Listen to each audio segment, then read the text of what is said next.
ଆପଣମାନେ ଲଭ୍ ମ୍ୟାରେଜର ଅନେକ କାହାଣୀ ଶୁଣିଥିବେ, କିନ୍ତୁ ଆମେ ଆପଣଙ୍କୁ ଯେଉଁ ଲଭ୍ ଟ୍ରାଆଙ୍ଗଲ୍ ବିଷୟରେ କହିବାକୁ ଯାଉଛୁ ତାହା ଶୁଣିଲେ ଆପଣଙ୍କର ହୋସ୍ ଉଡ଼ିଯିବ। ଏହି ଲଭ୍ ଟ୍ରାଆଙ୍ଗଲ୍ ଏକ ବହୁତ ବଡ଼ ଭୟଙ୍କର ଦୁଃଖଦ ଘଟଣାରେ ପରିଣତ ହୋଇଗଲା। ଏହାର ଶେଷରେ 3 ଜଣଙ୍କର ମୃତ୍ୟୁ ହୋଇଗଲା। ସବୁଠାରୁ ଗୁରୁତ୍ୱପୂର୍ଣ୍ଣ କଥା ହେଉଛି ପୁଲିସକୁ ଏହି 3 ଜଣଙ୍କ ମୃତ୍ୟୁର କାରଣ, ହତ୍ୟାକାରୀ ଏବଂ ପ୍ରମାଣ ସବୁକିଛି ମିଳିଯାଇଥିଲା। ତଥାପି ପୋଲିସ ଏହି 3 ଜଣଙ୍କ ମୃତ୍ୟୁର ସଜା କାହାକୁ ଦେଇପାରୁନଥିଲେ। ଏପରିକି ସେହି କେସ୍ ମଧ୍ୟ ବନ୍ଦ କରି ଦିଆଗଲା। ତେବେ ଶେଷରେ ଏମିତି କ'ଣ ହୋଇଗଲା ଯେ ପୋଲିସକୁ ଏତେ ବଡ଼ ମାମଲାର ଯାଞ୍ଚ ବନ୍ଦ କରିବାକୁ ପଡ଼ିଲା? ଏ କେସ୍ରେ କେତେଜଣ ମରିଥିଲେ, ସେମାନଙ୍କର ମୃତ୍ୟୁ କିପରି ହୋଇଥିଲା ଏବଂ ଏହି ଚକିତ ମାମଲାର ସମ୍ପୂର୍ଣ୍ଣ କାହାଣୀ କ'ଣ ଥିଲା? ଚାଲନ୍ତୁ ଜାଣିବା ଏହି ଭିଡ଼ିଓରେ ସବୁକିଛି ବିସ୍ତୃତ ଭାବରେ। କାହାଣୀକୁ ଯିବା ପୂର୍ବରୁ ଆମ ଚ୍ୟାନେଲଟିକୁ ସବସ୍କ୍ରାଇବ୍ କରି ବେଲ୍ ଆଇକନକୁ ଦବାଇ ଦିଅନ୍ତୁ। ବନ୍ଧୁଗଣ, ଏହି କାହାଣୀର ସବୁଠାରୁ ଗୁରୁତ୍ୱପୂର୍ଣ୍ଣ ଚରିତ୍ର ହେଉଛି ଡକ୍ଟର ରେବନ୍ତ। ରେବନ୍ତ କର୍ଣ୍ଣାଟକର ଚିକମଗଲୁରୁ ଜିଲ୍ଲାର କଦୁର ନାମକ ଏକ ସ୍ଥାନରେ ରହୁଥିଲେ। ସେହି ସହରରେ ତାଙ୍କର ଏକ ଡେଣ୍ଟାଲ କ୍ଲିନିକ୍ ଥିଲା। ରେବନ୍ତଙ୍କ ସହ ତାଙ୍କ ପତ୍ନୀ କବିତା ବିନ୍ଦୁ ମଧ୍ୟ ରହୁଥିଲେ। ଏହି ଯୋଡ଼ିଙ୍କର 2 ଜଣ ଶିଶୁ ଥିଲେ। ତାଙ୍କ ମଧ୍ୟରୁ ଜଣକୁ 5 ବର୍ଷ ହୋଇଥିଲା ଏବଂ ଅନ୍ୟ ଜଣକୁ 11 ମାସ ହୋଇଥିଲା। ରେବନ୍ତ ତାଙ୍କ ପତ୍ନୀ ଏବଂ ପିଲାମାନଙ୍କ ସହିତ ହସଖୁସିରେ ଜୀବନଯାପନ କରୁଥିଲେ। କିନ୍ତୁ ଏହି ସୁଖ ଦୀର୍ଘ ସମୟ ଧରି ରହିଲା ନାହିଁ। ଫେବୃଆରୀ 2020ରେ ଏହି ପରିବାରରେ ଏମିତି କିଛି ଘଟିଲା ଯାହାଦ୍ୱାରା ଏହି ପରିବାର ସମ୍ପୂର୍ଣ୍ଣ ଭାବେ ନଷ୍ଟ ହୋଇଗଲା। ସବୁଦିନ ଭଳି 17 ଫେବୃଆରୀ 2020 ସନ୍ଧ୍ୟାରେ ରେବନ୍ତ ତାଙ୍କ କ୍ଲିନିକକୁ ଘରୁ ବାହାରିଗଲେ। କ୍ଲିନିକରେ ପହଞ୍ଚି କିଛି କାମ କରିବା ପରେ 6ଟା 15ରେ ରେବନ୍ତ ତାଙ୍କ ପତ୍ନୀ କବିତାଙ୍କୁ ଫୋନ୍ ଲଗାଇଲେ ଏବଂ ପିଲାମାନଙ୍କର ହାଲଚାଲ ବିଷୟରେ ପଚାରିଲେ। ତାପରେ କିଛି ସମୟ କଥାବାର୍ତ୍ତା ପରେ ରେବନ୍ତ ଫୋନ୍ ରଖିଥିଲେ। ପ୍ରତିଦିନ ପରି ରାତି 8ଟା ସମୟରେ ରେବନ୍ତ ତାଙ୍କ କ୍ଲିନିକରୁ ଫେରି ଆସୁଥିଲେ। ରେବନ୍ତ ଘରକୁ ଆସୁଥିବା ସମୟରେ ଶୁଣିଲେ ଯେ ତାଙ୍କ ପଡ଼ୋଶୀ ଲୋକମାନେ ଚିତ୍କାର କରି କାନ୍ଦୁଛନ୍ତି। ଏହି ଚିତ୍କାର ଶୁଣିବା ମାତ୍ରେ ରେବନ୍ତ ଏବଂ ଅନ୍ୟ ଲୋକମାନେ ରେବନ୍ତଙ୍କ ଘରକୁ ଦୌଡ଼ିଗଲେ। ସେଠାକାର ଦୃଶ୍ୟ ଦେଖି ଲୋକଙ୍କ ପାଦ ତଳୁ ମାଟି ଖସିଗଲା। ଘର ଭିତରେ ରେବନ୍ତଙ୍କ ପତ୍ନୀ କବିତା ବିନ୍ଦୁ ରକ୍ତ ଜୁଡ଼ୁବୁଡ଼ି ହୋଇ ଚଟାଣରେ ପଡ଼ିଥିଲେ। ଘରୁ ସବୁ ଜିନିଷ ଛିନ୍ନ ଭିନ୍ନ ହୋଇ ପଡ଼ିଥିଲା। ଏହିଭଳି ଲାଗୁଥିଲା ଯେ ଘରେ ଚୋରି ହୋଇଛି। ଲୋକମାନେ ତୁରନ୍ତ କବିତାଙ୍କୁ ଡାକ୍ତରଖାନାକୁ ନେବା ପାଇଁ ବାହାରିଲେ, କିନ୍ତୁ ସେତେବେଳେ ସବୁକିଛି ସରିଯାଇଥିଲା, କାରଣ କବିତାଙ୍କର ମୃତ୍ୟୁ ହୋଇଯାଇଥିଲା। କବିତା 2ଟି ନିରୀହ ପିଲାଙ୍କୁ ଛାଡ଼ି ଏହି ଦୁନିଆରେ ସବୁଦିନ ପାଇଁ ଚାଲିଯାଇଥିଲେ। ସଙ୍ଗେ ସଙ୍ଗେ ରେବନ୍ତ ଏହି ଘଟଣାର ସୂଚନା ଆର୍ସିକେରେ ପୋଲିସ ଷ୍ଟେସନକୁ ଜଣାଇଥିଲେ। ସୂଚନା ପାଇବା ମାତ୍ରେ ପୋଲିସ ଟିମ୍ ମଧ୍ୟ ରେବନ୍ତଙ୍କ ଘରେ ପହଞ୍ଚିଲେ। ଘଟଣାର ଗମ୍ଭୀରତାକୁ ଦେଖିବା ମାତ୍ରେ ପୋଲିସ ତୁରନ୍ତ ଫରେନ୍ସିକ୍ ଟିମ୍ ଡାକିଥିଲେ। ଆବଶ୍ୟକ କାଗଜପତ୍ର ସମାପ୍ତ କରିବା ପରେ ପୋଲିସ କବିତାଙ୍କ ଶରୀରକୁ ପୋଷ୍ଟମର୍ଟମ ପାଇଁ ପଠାଇଥିଲେ।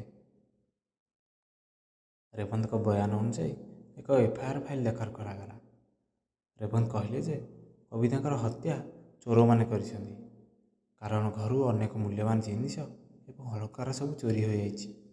ରେବନ୍ତଙ୍କ ବୟାନ ଅନୁଯାୟୀ ଚୋରମାନେ ପ୍ରଥମେ ଘରେ ପଶିଛନ୍ତି ଏବଂ ତାପରେ ସେମାନେ ଚୋରି କରିବା ଆରମ୍ଭ କରିଛନ୍ତି, ଯାହାକୁ ବୋଧହୁଏ କବିତା ବିରୋଧ କରିଛନ୍ତି।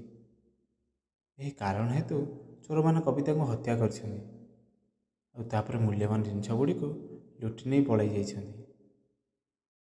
ଏହି ଷ୍ଟେଟମେଣ୍ଟ ଦ୍ୱାରା FIR ଦାଖଲ କରିବା ପରେ ପୋଲିସ ତାଙ୍କର ଅନୁସନ୍ଧାନ ଆରମ୍ଭ କରିଦେଲେ।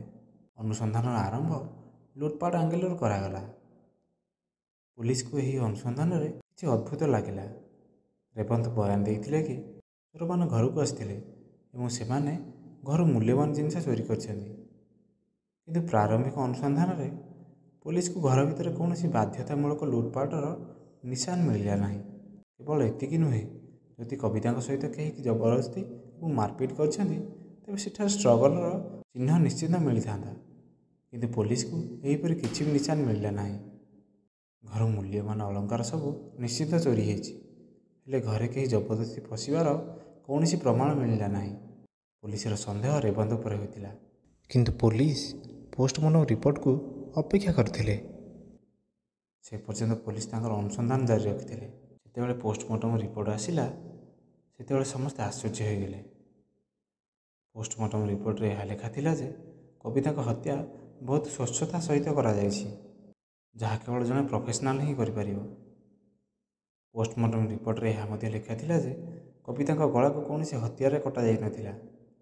ତାଙ୍କ ଗଳାକୁ ଏକ ତୀକ୍ଷ୍ଣ ସର୍ଜିକାଲ ବ୍ଲେଡରେ କଟାଯାଇଥିଲା। ଏହାପରେ କବିତାଙ୍କ ଶରୀରରେ ହାଇ ଡୋଜର ଏନେସ୍ଥେସିଆର ମଧ୍ୟ ମିଳିଲା। ସର୍ଜିକାଲ ବ୍ଲେଡ ଏବଂ ଏନେସ୍ଥେସିଆ, ଏହାର ଅର୍ଥ ପୋଲିସର ସନ୍ଦେହ କବିତାଙ୍କ ସ୍ୱାମୀ ଡକ୍ଟର ରେବନ୍ଦଙ୍କ ଉପରେ ହେବାକୁ ଲାଗିଲା। କିନ୍ତୁ ପୋଲିସ ତାଙ୍କ ଉପରେ କିଛି ପଦକ୍ଷେପ ନେବା ପୂର୍ବରୁ ରେବନ୍ଦଙ୍କ ଘର ଆଖପାଖରେ ଥିବା ସମସ୍ତ ସିସିଟିଭି ଫୁଟେଜକୁ ଚେକ୍ କରିବାକୁ ସ୍ଥିର କଲେ। ଏହି ସିସିଟିଭି ଫୁଟେଜରେ ପୋଲିସକୁ କୌଣସି ସସ୍ପେକ୍ଟ ନଜର ଆସିଲା ନାହିଁ।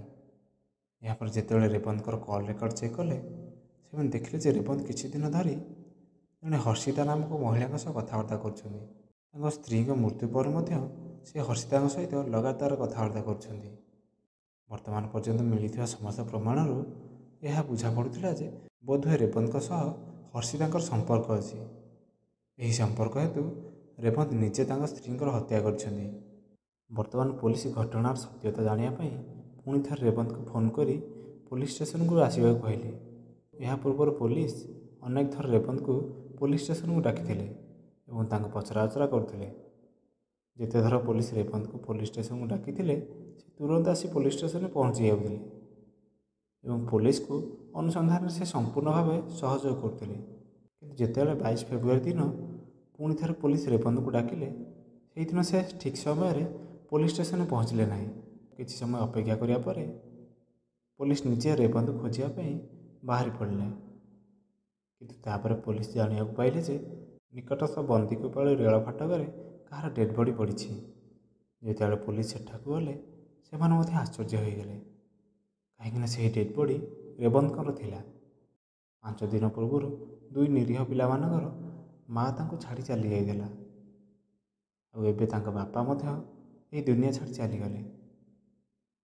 ରେବନ୍ତଙ୍କର ମୃତ୍ୟୁ କେମିତି ହେଲା? କେହି ତାଙ୍କୁ ହତ୍ୟା କରି ରେଲୱେ ଟ୍ରାକରେ ଫିଙ୍ଗି ଦେଇଛନ୍ତି, ନା ସେ ନିଜେ ଆତ୍ମହତ୍ୟା କରିଛନ୍ତି? ଏହାର ଉତ୍ତର କେବଳ ପୋଷ୍ଟମର୍ଟମ ପରେ ହିଁ ମିଳିପାରିବ। ସେଥିପାଇଁ ପୋଲିସ ରେବନ୍ତଙ୍କ ଶରୀରକୁ ପୋଷ୍ଟମର୍ଟମ ପାଇଁ ପଠାଇଦେଲେ। ଅନ୍ୟପଟେ ପୋଲିସ ଏହି ମାମଲାକୁ ଶୀଘ୍ର ସମାଧାନ କରିବାକୁ ସେହି ମହିଳାକୁ ଖୋଜିବାକୁ ଲାଗିପଡ଼ିଲେ, ଯେଉଁ ମହିଳା ସହ ରେବନ୍ତ ଲଗାତାର ଫୋନରେ କଥାବାର୍ତ୍ତା ହେଉଥିଲେ। ଯେତେବେଳେ ପୋଲିସ ସେହି ମହିଳାଙ୍କ ଡିଟେଲ୍ ବାହାର କଲେ, ସେମାନେ ଜାଣିବାକୁ ପାଇଲେ ଯେ ତାଙ୍କ ନାମ ହର୍ଷିତା। ସେ ବର୍ତ୍ତମାନ ବେଙ୍ଗାଲୁରୁର ରାଜେଶ୍ୱରୀ ନଗରରେ ରହୁଛନ୍ତି। ତେଣୁ ପୋଲିସ ଏହି ମାମଲା ବିଷୟରେ ପଚରାଉଚରା କରିବାକୁ ହର୍ଷିତାଙ୍କୁ ଖୋଜିବାରେ ଲାଗିପଡ଼ିଲେ। କିନ୍ତୁ ପୋଲିସ ହର୍ଷିତାଙ୍କ ପାଖରେ ପହଞ୍ଚିବା ପୂର୍ବରୁ ଜାଣିବାକୁ ପାଇଲେ ଯେ ହର୍ଷିତା ତାଙ୍କ ଘରେ ନିଜ ହାତରେ ନିଜ ଜୀବନକୁ ଶେଷ କରିଦେଇଛନ୍ତି। ପ୍ରଥମେ କବିତା, ତାପରେ ରେବନ୍ତ ଆଉ ବର୍ତ୍ତମାନ ହର୍ଷିତା। ଏହି କେସ୍ର ମାମଲାରେ 3 ଜଣ ସାମିଲ ଥିଲେ, କିନ୍ତୁ ବର୍ତ୍ତମାନ ଏହି 3 ଜଣ ଦୁନିଆ ଛାଡ଼ି ଚାଲିଯାଇଥିଲେ। ଯେତେବେଳେ ପୋଲିସ ହର୍ଷିତାଙ୍କ ଘରକୁ ଯାଇ ଅନୁସନ୍ଧାନ ଆରମ୍ଭ କରିଦେଲେ, ସେମାନଙ୍କୁ ହର୍ଷିତାଙ୍କ ଘରେ କିଛି ଅଳଙ୍କାର ମିଳିଲା। ଘର ଭିତରୁ ମିଳିଥିବା ଡକ୍ୟୁମେଣ୍ଟରୁ ଜଣାପଡ଼ିଲା କି ଗତ 18 ତାରିଖରେ ଏହି ଅଳଙ୍କାର କବିତାଙ୍କ ସ୍ୱାମୀ ରେବନ୍ତ ଦେଇଥିଲେ। ଏହିସବୁ ଅଳଙ୍କାର କବିତାଙ୍କର ଥିଲା। ଏହାପରେ ମଧ୍ୟ ପୋଲିସକୁ କବିତା ଏବଂ ରେବନ୍ତଙ୍କର ମୋବାଇଲ ଫୋନରୁ ବହୁତ କିଛି ଗୁରୁତ୍ୱପୂର୍ଣ୍ଣ ସୂଚନା ମିଳିଲା। ଜଣେ ପରେ ଆଉ 2 ଜଣଙ୍କର ମୃତ୍ୟୁ ପରେ ବହୁତ ପ୍ରଶ୍ନ ଉଠୁଥିଲା। ପୋଲିସଙ୍କ ଉପରେ ମଧ୍ୟ ଏହି ମାମଲାର ସମାଧାନ ପାଇଁ ପ୍ରେସର ପଡ଼ୁଥିଲା। ସେଥିପାଇଁ ପୋଲିସ ତାଙ୍କର ଅନୁସନ୍ଧାନ ଜୋରଦାର ଆରମ୍ଭ କଲେ। ଶେଷରେ କିଛି ଦିନ ପରେ ପୋଲିସର ଅନୁସନ୍ଧାନ ସମାପ୍ତ କରିବା ପରେ ମାମଲା ସହିତ ଜଡ଼ିତ ପୋଲିସ ଏକ ଆଶ୍ଚର୍ଯ୍ୟଜନକ ସତ୍ୟ ଖୋଜି ବାହାର କଲେ। ପୋଲିସର ଅନୁସନ୍ଧାନ ଅନୁଯାୟୀ କବିତା ଏବଂ ରେବନ୍ତଙ୍କ ବିବାହିତ ଜୀବନ ବହୁତ ଭଲରେ ଚାଲିଥିଲା। ଦୁହେଁ ବହୁତ ଖୁସି ଥିଲେ। ଏହି ସମୟରେ ସୋସିଆଲ ମିଡ଼ିଆ ମାଧ୍ୟମରେ ରେବନ୍ତଙ୍କ ସହ ହର୍ଷିତାଙ୍କ ସାକ୍ଷାତ ହେଲା। କିଛି ଦିନ ପରେ ହର୍ଷିତା ଏବଂ ରେବନ୍ତଙ୍କ ସାକ୍ଷାତ ଘର ଭଡ଼ା ଦେବା ଏବଂ ନେବା ସମୟରେ ହୋଇଥିଲା। ଯାହା ବି ହେଉ, ପ୍ରଥମ ଦେଖା ପରେ 2 ଜଣଙ୍କ ମଧ୍ୟରେ ବାର୍ତ୍ତାଳାପ ଆରମ୍ଭ ହେଲା। ତାପରେ 2 ଜଣଙ୍କ ମଧ୍ୟରେ ବନ୍ଧୁତା ହେଲା ଏବଂ ଏହି ବନ୍ଧୁତା ଆଗକୁ ଯାଇ ପ୍ରେମରେ ବଦଳିଗଲା। ସେମାନଙ୍କ ପ୍ରେମ ଏତେ ଗଭୀର ହୋଇଗଲା ଯେ ରେବନ୍ତ ଏହା ମଧ୍ୟ ଭୁଲିଗଲେ କି ସେ ଜଣେ ବିବାହିତ ଏବଂ ତାଙ୍କର ଦୁଇଟି ନିରୀହ ପିଲା ମଧ୍ୟ ଅଛନ୍ତି। ସେ ସବୁକିଛି ଭୁଲିଯାଇ ହର୍ଷିତାଙ୍କୁ ବିବାହ କରିବାର ସ୍ୱପ୍ନ ଦେଖିବାକୁ ଲାଗିଲେ। ରେବନ୍ତ ଏବଂ ହର୍ଷିତାଙ୍କ ବିବାହ ପାଇଁ ସବୁଠାରୁ ବଡ଼ ପ୍ରତିବନ୍ଧକ ତାଙ୍କର ପତ୍ନୀ କବିତା ଥିଲେ। କବିତାଙ୍କ ଠାରୁ ମୁକ୍ତି ପାଇବା ପାଇଁ ସେ ବିଭିନ୍ନ ପ୍ରକାର ଚେଷ୍ଟା ମଧ୍ୟ କରିଥିଲେ, କିନ୍ତୁ ସେ ବିଫଳ ହୋଇଗଲେ। ସେପଟେ ହର୍ଷିତା ବିବାହ ପାଇଁ ବାରମ୍ବାର ବାଧ୍ୟ କରୁଥିଲେ। ଏଥିରେ ସବୁଠୁ ଆଶ୍ଚର୍ଯ୍ୟଜନକ କଥା ଥିଲା କି ହର୍ଷିତା ପୂର୍ବରୁ ଦୁଇଥର ବିବାହ କରିଥିଲେ। ପ୍ରଥମ ବିବାହ 2010ରେ ହୋଇଥିଲା, କିନ୍ତୁ ହର୍ଷିତା ତାଙ୍କର ପ୍ରଥମ ସ୍ୱାମୀଙ୍କ ସହ କିଛି ଦିନ ରହିଲା ପରେ ସେ ସ୍ୱାମୀଙ୍କ ଠାରୁ ଛାଡ଼ପତ୍ର ନେଇଯାଇଥିଲେ। ତାପରେ ସେ ଦ୍ୱିତୀୟ ବିବାହ ସୁନ୍ଦର ନାମକ ଜଣେ ବ୍ୟକ୍ତିଙ୍କୁ କରିଥିଲେ। ସୁନ୍ଦର ଏବଂ ହର୍ଷିତାଙ୍କର ଏକ ସନ୍ତାନ ମଧ୍ୟ ଥିଲା।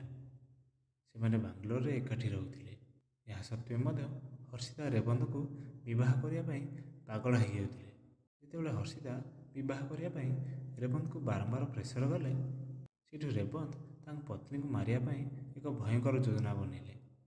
ରେବନ୍ତ ଚାହୁଁଥିଲେ କି ସେ ତାଙ୍କ ପତ୍ନୀକୁ ସବୁଥିର ପାଇଁ ତାଙ୍କ ରାସ୍ତାରୁ ହଟେଇ ଦେବେ ଏବଂ ଏହି ମାମଲାରେ ତାଙ୍କ ନାଁ ମଧ୍ୟ ଆସିବ ନାହିଁ।